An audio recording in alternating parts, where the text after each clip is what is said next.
मैंने आपको रिकॉर्डिंग के लिए अलाउ कर दिया, आप लोग रिकॉर्डिंग कर सकते हो।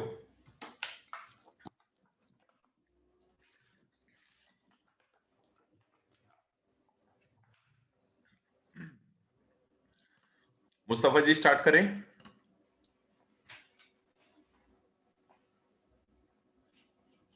जी सर। ठीक है भाई, चलिए। देखिए मुस्तफा जी, आज का जो हमारा टॉपिक है वो है डिस्क। डिस्क जिसे हम लोग हार्ड डिस्क के नाम से भी जानते हैं।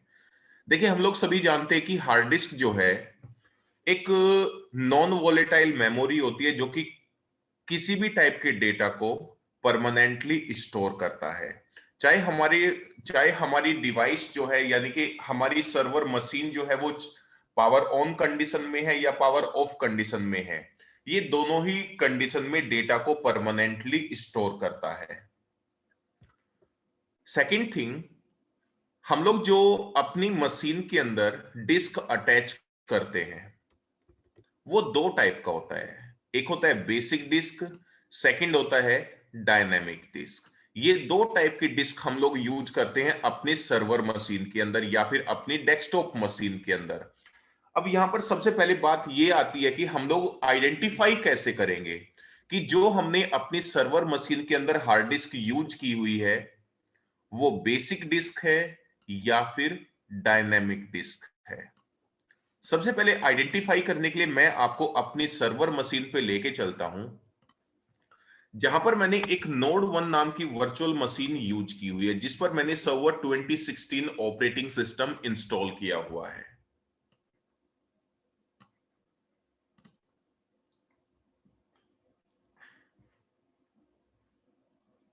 थोड़ा वेट कीजिएगा जरा। सबसे पहले आप नोड 1 की डिस्क मैनेजमेंट ओपन कीजिएगा। जैसे आप डिस्क मैनेजमेंट ओपन करते हैं तो यहां पर आप देख सकते हैं कि आपकी मशीन के अंदर जो भी डिस्क अवेलेबल है वो बेसिक है या फिर डायनेमिक है। डिस्क जीरो के नाम से आपकी फर्स्ट डिस्क ऑलवेज आपको डिस्प्ले होती है। बेसिक डिस्क है, डायनेमिक डिस्क है। आप यहां से आइडेंटिफाई कर सकते हैं कि आपकी मशीन के अंदर जो डिस्क अटैच है वो बेसिक है या फिर डायनेमिक है। इसका साइज क्या है, ये ऑनलाइन है या ऑफलाइन है, इधर से आप पूरी डिटेल देख सकते हो। तो सबसे पहले हम लोग अपनी मशीन के अंदर दो टाइप की डिस्क अटैच करते हैं, बेसिक डिस्क और डायनेमिक डिस्क। अब दोनों में डिफरेंस क्या है, सबसे पहले ये डिस्कस करने वाले हैं। आज का जो हमारा टॉपिक है वो है डिस्क मैनेजमेंट। सबसे पहले अगर हम लोग बात करें बेसिक डिस्क की, देखिए मुस्तफा जी, बेसिक डिस्क जो है वो स्पेशली यूज की जाती है पर्सनल कंप्यूटर्स के अंदर। जो हम लोग घर के अंदर कंप्यूटर्स वगैरह यूज करते हैं या किसी भी ऑर्गेनाइजेशन के अंदर जो होस्ट मशीन होती है उसके अंदर हम लोग यूज करते हैं। लेकिन डायनेमिक डिस्क जो है वो स्पेशली यूज की जाती है सर्वर मशीन्स के लिए। एक ऐसी मशीन जो को सर्विस प्रोवाइड करने के लिए यूज की जाती है। तो personal computer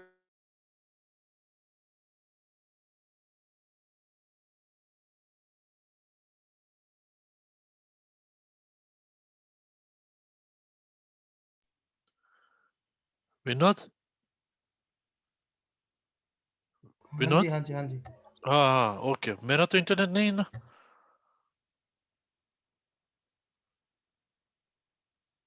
can you here? हाँ जी, हाँ जी, मैं सुन रहा हूँ। अच्छा अच्छा। सर का कुछ प्रॉब्लम है ना हाँ, इंटरनेट हाँ, में? हाँ, हाँ, हाँ, सॉरी कोई दिक्कत आ रही है। ओके।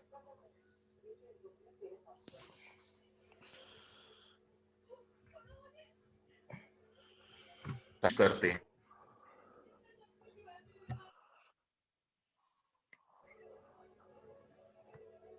ये इंडिया में आ जाओ, अच्छी खासी जॉब मिल जाएगी आपको तो। अच्छा, कैसे? भाई मिल जाएगी, क्यों नहीं मिलेगी।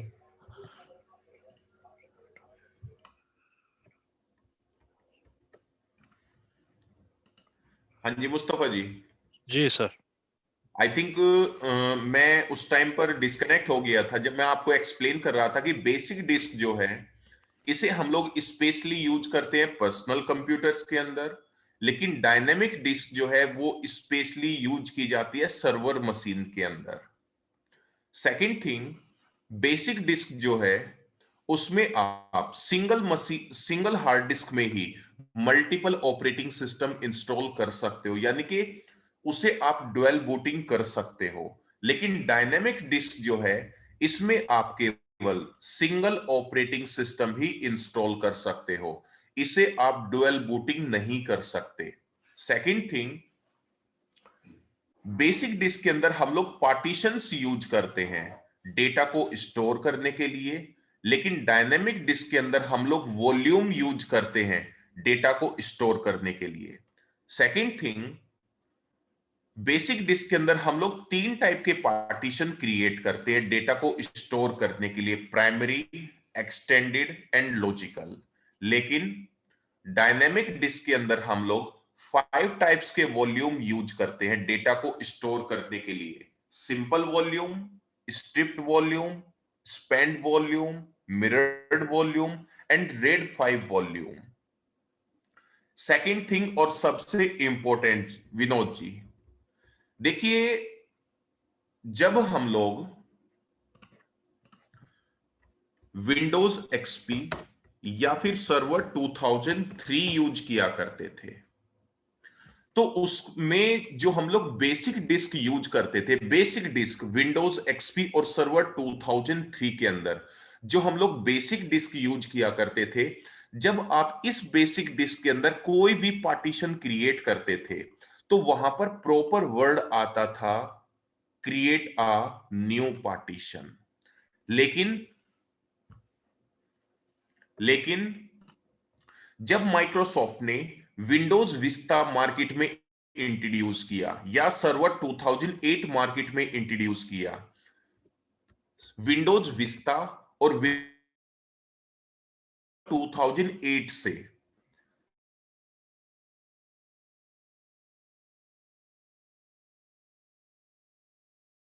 दोनों में ही सिंपल वॉल्यूम क्रिएट होता है सबसे पहले, हमेशा ध्यान रखना। जब आप बेसिक डिस्क के अंदर कोई भी पार्टीशन क्रिएट करते हैं तो वहां पर भी सिंपल वॉल्यूम ही वर्ड यूज किया जाता है पार्टीशन क्रिएट करने के लिए, लेकिन सिंपल वॉल्यूम के द्वारा ही primary, extended and logical partitions create किए जाते हैं। यानी कि आज के टाइम पर हम लोग, चाहे वो बेसिक डिस्क है या डायनेमिक डिस्क है, या कह सकते हैं बेसिक डिस्क के अंदर भी हम लोग सिंपल वॉल्यूम क्रिएट करते हैं, लेकिन इस सिंपल वॉल्यूम के द्वारा कहने के लिए सिंपल वॉल्यूम क्रिएट किया जाता है, लेकिन एक्चुअल में primary, extended and logical partitions he use किए जाते हैं या क्रिएट होते हैं। सेकंड थिंग, जो बेसिक डिस्क होती है उसके अंदर हम लोग 3 टाइप के पार्टीशन क्रिएट करते हैं, प्राइमरी, एक्सटेंडेड एंड लॉजिकल। लेकिन डायनेमिक डिस्क के अंदर हम लोग 5 टाइप्स के वॉल्यूम क्रिएट करते हैं, simple, striped, spanned, mirrored and RAID 5। दूसरी चीज और सबसे इंपॉर्टेंट चीज, बेसिक डिस्क जो है ये आपको हाई अवेलेबिलिटी प्रोवाइड नहीं करता है, यानी कि किसी भी रीजन से अगर कोई भी डेटा क्रैश कर जाता है तो वो डेटा आपको अवेलेबल नहीं हो पाएगा अगर आपके पास में उस डेटा का बैकअप अवेलेबल नहीं है, तो आप उसे एक्सेस नहीं कर सकते हो।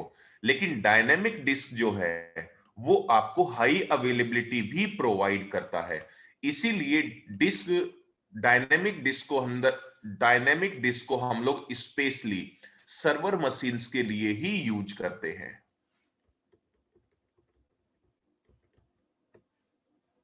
विनोद जी, यहां तक कोई डाउट है आपको? सर ये सिंगल बूट का समझ में नहीं आया। सिंगल बूट का मीनिंग है, देखो सिंपल सा आपको मैं फंडा बताता हूं। मान लीजिए ये हमारी हार्ड डिस्क है, तो हम लोग सिंपल सा क्या करते हैं कि इसके अंदर हम लोग एक सी ड्राइव क्रिएट कर देते हैं।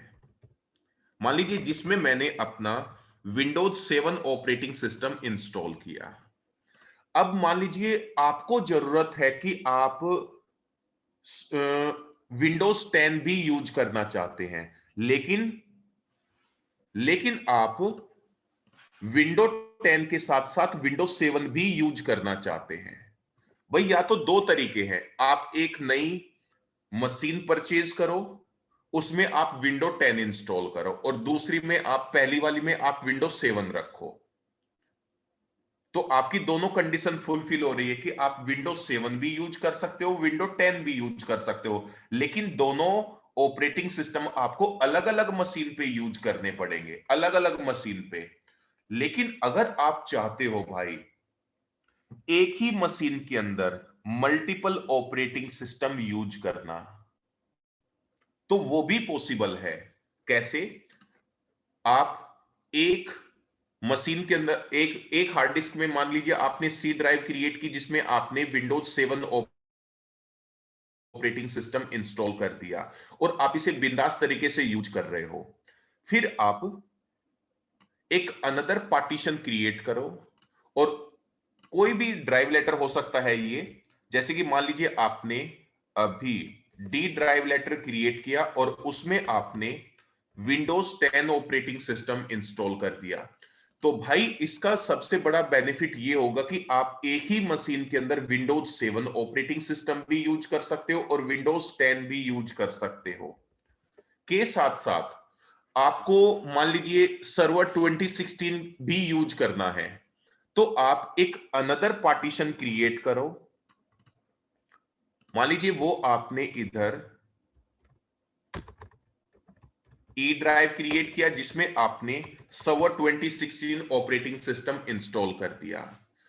तो भाई डुअल बूटिंग का मीनिंग है कि एक ही मशीन के अंदर आप मल्टीपल ऑपरेटिंग सिस्टम इंस्टॉल करके उन्हें यूज कर सको। That is dual booting. समझ गए? हाँ जी सर। ठीक है भाई, आगे बढ़ते हैं। कभी किया नहीं है क्या डुअल बूटिंग? नहीं, विंडोज इंस्टॉल की एक ही सिस्टम पे दो दो मशीनें इंस्टॉल की है मैंने। नहीं, वर्चुअल मशीन की बात नहीं कर रहा हूं मैं, नहीं फिजिकल नहीं, मशीन में। हाँ, वर्क ग्रुप कंप्यूटर की बात कर रहा हूँ, जो पर्सनल कंप्यूटर उस पर दो मशीनें इंस्टॉल की है मैंने, एक विंडोज 10 और विंडोज हाँ लिनक्स, और हाँ कोई ऐसे ऑपरेटिंग डाउनलोड किया था मैंने। अच्छा अच्छा, डुअल बूटिंग की है यानी कि आपने। हाँ जी, हाँ जी। ठीक है, बढ़िया। तो इतना क्लियर है आपको? हाँ जी सर। ठीक है, अब जरा आगे बढ़ते हैं हम लोग।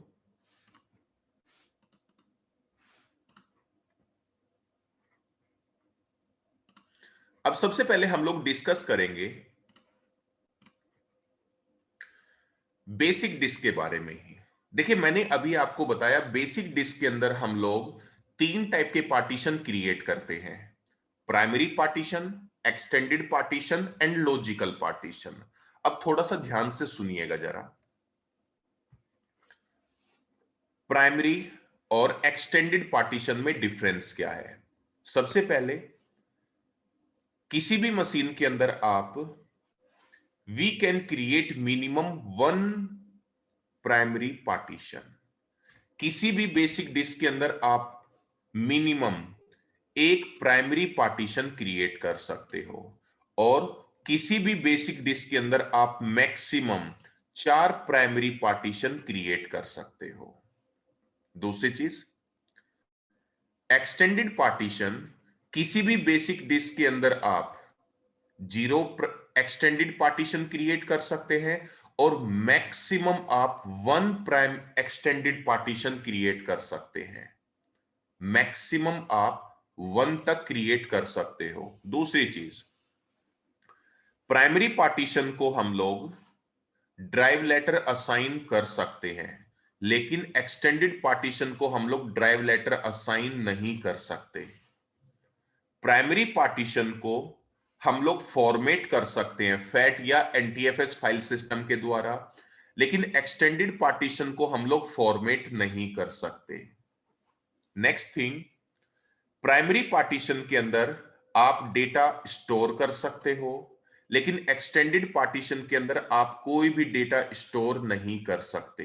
दूसरी और सबसे इंपॉर्टेंट चीज, एक्सटेंडेड पार्टीशन के अंदर आप मल्टीपल लॉजिकल पार्टीशंस क्रिएट कर सकते हो, लेकिन प्राइमरी पार्टीशन के अंदर आप किसी भी टाइप का अनदर पार्टीशन क्रिएट नहीं कर सकते। अभी इन्हीं चीजों को मैं आपको प्रैक्टिकली परफॉर्म करके दिखाऊंगा। विनोद और मुस्तफा जी एक बार जल्दी से इनको रीड करो।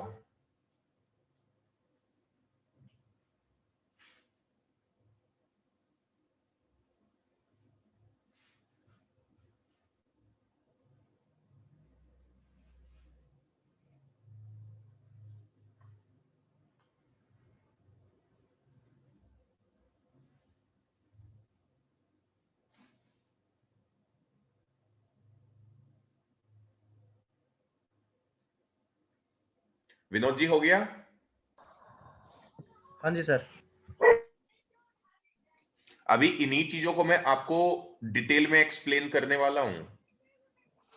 Okay sir. जल्दी से रीलॉग इन करो, फिर हम लोग आगे कंटिन्यू करेंगे। Okay sir.